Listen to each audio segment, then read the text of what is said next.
What is aguru na agum? I am hungry. I am hungry. Now, how do we say I'm hungry for a specific thing? Like I'm hungry for pizza, I'm hungry for unkwabi.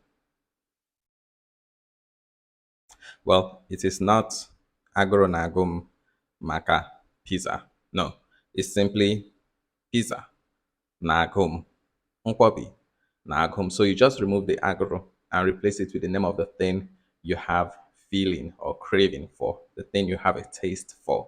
So we can say it with the name of fruit, unere na agum, udara na agum, oroma na agum. We can also say it with the name of drink, mayungo na agum, malt na agum, coke na agum.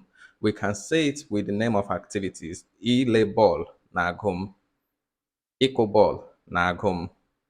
We can say it with the name of places, Dubai na Agum, China na Agum, right?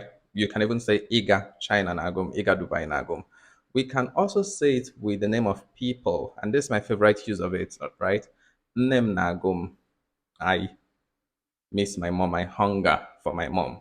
So we have said it means I miss because that is what it implies when you say you hunger for someone, right? You want to be with them, you want to be in their presence, right? Nwam nagum, you want to hold them, you want to spend time with them. So you can even say this to someone and say agoge, agoroge nagum, meaning I'm hungering for you, I'm longing for you.